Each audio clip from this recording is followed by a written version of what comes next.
Welcome back, fellas, to another day in the NBA, and today is Tuesday, April 8th. We have a pretty good slate here, 10 games on for today. We have no recap from yesterday's. We didn't do any NBA plays as I didn't like the two games that were being played, and we only had two games, so I figured it wasn't really worth it to do a full video for only two games when I had zero plays as well. With that being said, though, we do have some good plays for today that I'm super excited to get into, some matchups to break down with some seeding stuff.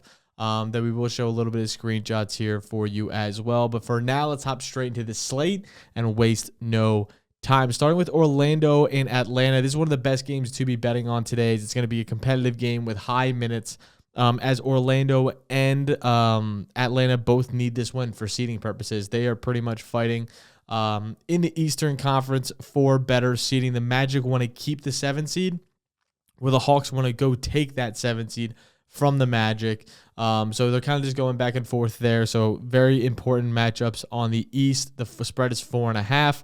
I really like that spot for this Orlando side. I think they're going to end up taking this. They've been able to handle Atlanta pretty easily. So I think Orlando gets it done here at -4.5. That's the line I'm going to be taking. And plus, we have another bet going on in that game as well. Then we have Chicago, Cleveland, not touching with a 10-foot pole. Indiana Pacers against Washington, not touching with a 10-foot pole. Blowout, blowout, blowout. Memphis, blowout. Like, I don't want to touch the games that don't have literally any matter outside of for one team, and most of them are going to be benching players because they know the other team has nothing to play for. John Morant will be playing for Memphis, so maybe you want to take some Memphis lines, but this Hornets team is going to roll over because they want the number 1 pick. That's how it's going to work. They're going to play for 3 quarters and then quit. That's how they've been doing it. Same thing with the Bulls, same thing with the Wizards. Boston, New York. Boston's probably not going to play mostly everybody, so it's going to be a lot of the backups. So if you want to take some value and take the Knicks, I feel like it's a good play with Jalen Brunson playing.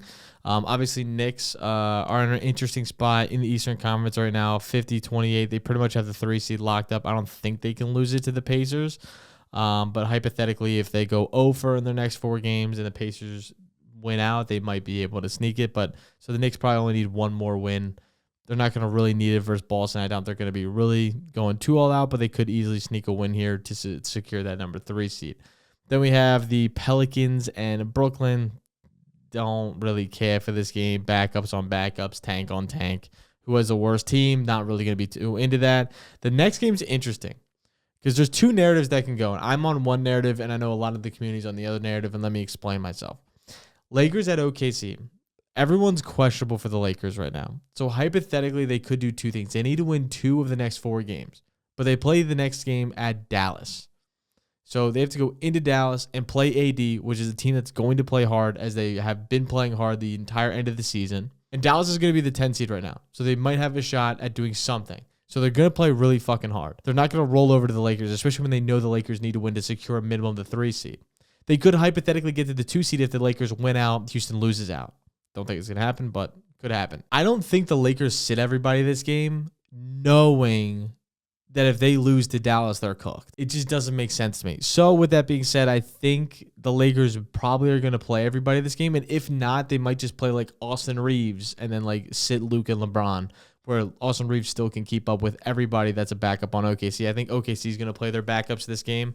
They're not chasing 70 wins anymore. They have nothing to really play for right now outside of just securing the 1 seed, which they've already done. So they have nothing to play for. I could easily see them sitting most of their starters. So I do like the Lakers at +14.5 here. That is an official play I do have. I like it a lot. I think no matter where the situation lies, the Lakers aren't going to get blown up by 40+, 30+. I know OKC's depth is amazing. I understand that. But I feel like this Lakers team can't afford to sit everybody, so I don't think they're going to, which is why I'm going to lean Lakers +14.5 and take again, it's 15 points recovering. So I really like that spot a lot versus OKC. Then we have Minnesota and Milwaukee. Another really good game. Both these teams need seeding implications to go right for them. They're going to play a lot of minutes in this game. I do lean Minnesota here. I think they end up just being the better team than Milwaukee right now. So I'm going to lean Minnesota -4. Golden State at Phoenix, slamming Golden State. They need to win out. They don't need to win out, but they need to win almost every game to get a higher seed. Again, this West right now, if you look at it, almost every team has 46 wins. The 3 through the 8 seed could change the entire way. If the Lakers lose out, they could drop all the way to the 8. If the Grizzlies win out and everyone else is losing, the Grizzlies could take up to the number 3 seed, hypothetically. There's a ton of hypotheticals that could happen that could shake up this entire Western Conference, which is why I feel like every one of these teams that's at 47, 48, or 46 wins has to be playing their starters. Like, they have to be winning games because they're either going to be the 8 seed or they're going to be the 2 seed. They're going to be 3. Like, there's nothing that's set in stone right now. It's not like the East, which is pretty much set and you can only move 1 or 2 spots.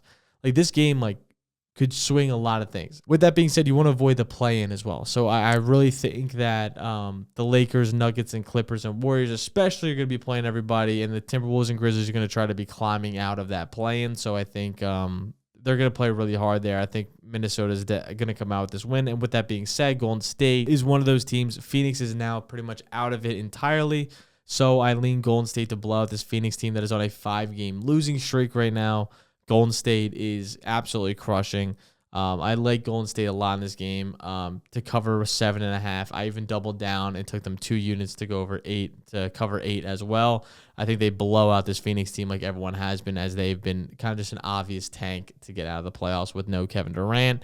I'm not touching the Spurs and Clippers either. That's another blowout that I'm not going near. Also, Kawhi might not play in that game. With that being said, let's hop straight into the plays for today. I kind of already gone over 2 plays. 2 plays I am taking is going to be the Lakers at plus 14.5, and I'm going to be taking Golden State minus 8.5 for all the reasons I just said. I'm not going to restate that twice. I pretty much went over those 2 reasons. So those are 2 plays I have for today.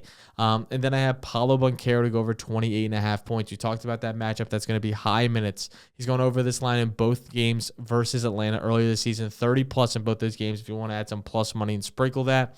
If the Magic win this game, they'll keep their 7 seed. If they lose, they could fall all the way down to the 10 seed. So again, that's a big difference when you're talking about these playing games. Atlanta also allows the most points to opposing power forwards this season and in the past 10 games this season. Atlanta also allows the 7th most points in the restricted area as well as the mid-range, which makes up 55% of his points this season. Not only that, but Atlanta allows the 5th most points to free throws and the pick-and-roll ball handler, which is 36% of his points as well. Again, just a perfect matchup where he's going to need to see high minutes. He's going to see a high volume against an Atlanta team that can't guard a big man to save their life. I think Paolo has a really big game here and a meaningful game for this Magic team. Then we're going to take Anthony Edwards in that other game that I said matters a lot between Minnesota and Milwaukee to go over 26.5 points. I was between this and his 3-pointers. I ended up going with his points. He's been hot from 3, though, which still helps his points. Love this spot for Anthony. He's crushed this in 6 of his last 10 games this season, averaging 29 points per game. Not only that, but Anthony has just a perfect matchup versus Milwaukee. They allow the 3rd most points to opposing shooting guards in the past 10 games, and 9 of the last 11 shooting guards that face this team have gone over on their points line this season, and is playing for a playoff spot, right? Minnesota could go anywhere from the 8 seed all the way to the 3 seed, hypothetically, if everything breaks right for them. Milwaukee also is playing for a playoff seeding, so this could be just an elite matchup with high minutes, explosive, fun game between Anthony Edwards, Giannis, Rudy Gobert, Julius Randle, all of them, Jaden McDaniels, whatnot. Could be having some pretty good fun out there. Kyle Kuzma, hypothetically. Could be a pretty interesting game nonetheless, though. In the past 10 games this season, he's averaging 20.1 field goal attempts with 7.2 free throw attempts per game. So again, he's going to just be seeing enough volume to easily smash over this. Not only that, but in games where he sees 38 plus minutes, he smashes way over this line. So I think he can easily continue to crush here. 26.5 points feels like a really good spot for a meaningful game for Anthony Edwards. Yeah, that's pretty much all I got for today. Make sure to like, subscribe, all that sort of fun shit down below. Let me know what you guys are taking in the comments below. I'll probably be telling anyone that leaves a comment in this video. And I'll catch you guys next time. Peace.